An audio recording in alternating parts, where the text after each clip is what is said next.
It was just after 9 p.m. on a rainy Thursday when John Kennedy, owner of Kennedy's Diner on the edge of Willow Creek, slipped quietly into his own restaurant through the back door. The neon open sign flickered against the wet pavement, casting a tired pink glow on the parking lot. Business had been slow for weeks, and John, once a cheerful man with an easy laugh, hadn't been himself. That night, he wasn't there to check on sales or restock supplies. He was there because he was hungry, and too weary to face anyone. He chose a booth in the corner, far from the handful of late-night customers. His gray hoodie was pulled low, and the weight of his worries made him look older than his 45 years. When the waitress approached, he recognized her instantly. Alina, a single mother who'd worked there part-time for over 3 years. She smiled politely, not immediately realizing it was her boss sitting in the dim light. "What can I get you tonight?"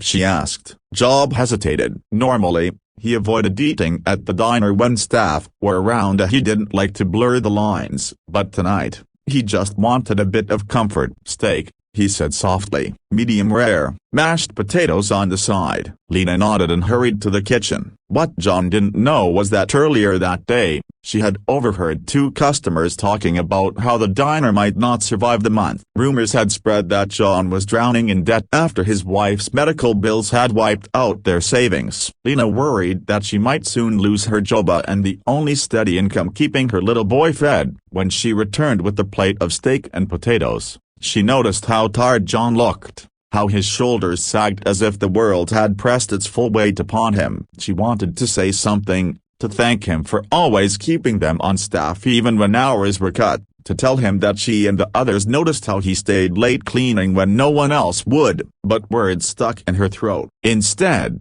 she walked back to the counter, tore a small page from her order pad, and scribbled something down. When she returned to refill his water, she slipped the folded note under the edge of his plate. John didn't notice it until he was halfway through his meal. He unfolded the crumpled paper, expecting maybe a reminder about the supply order or a forgotten receipt. But what he read stopped him cold. "Greater than Mr. Kennedy, I don't know if you realize how much this place means to people like me. My son and I depend on this diner, and on you. You gave me a job when no one else would, and you've always treated me with kindness. I know things are hard, but please don't give up. We believe in you. We'll get through these together." For a long moment, John just stared at the note, his eyes blurred with tears he hadn't allowed himself to shed in months. In that quiet corner of his own diner, surrounded by the faint smell of coffee and fried onions, something inside him shifted. All week,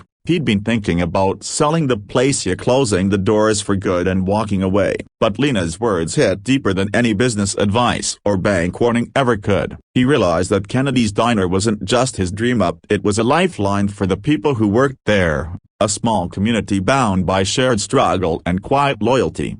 When Lena came back to clear his plate, John stood up. "Lena," he said gently, "thank you for the note." Her cheeks flushed. "Yeah, I just thought you should know." He smiled for the first time in weeks. "You're right, we'll get through this." The next morning, John called a staff meeting before opening. The employees Alina, the cook Raid, the dishwasher Tasha, and the 2 high school students who helped on weekends gathered in the small dining room. John told them the truth. The diner was weeks away from closing unless things changed. But then, he pulled out Lena's note. "This reminded me why I started this diner," he said, voice thick with emotion. It wasn't just about food. It was about people, about giving second chances, and building something real. "If you all are willing to fight for this place with me, I'll fight for it too." The room went silent. Then one by one, hands went up. "We're in," said Ray, the cook. "Let's do it," said Lena. That weekend,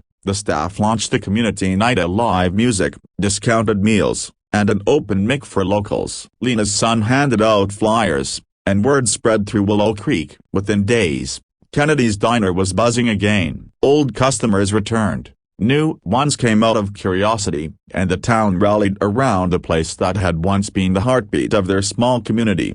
3 months later, the diner was thriving. A local newspaper picked up the story, calling it the little diner that refused to die. But John always said it wasn't him who saved it. It was a waitress with a simple note that reminded him why he started. Now, When you walk into Kennedy's diner, you'll see that note framed behind the counter. The paper is wrinkled and stained with a faint coffee ring, but the words still shine through clearly. "We believe in you. We'll get through this together." It's a reminder to everyone who walks in that sometimes, hope doesn't arrive in grand gesture as it slips quietly under a dinner plate, written in a waitress's handwriting, powerful enough to turn despair into determination. And for John Kennedy, it was all the reminder he needed that no matter how dark things seem, there's always someone out there who still believes in you.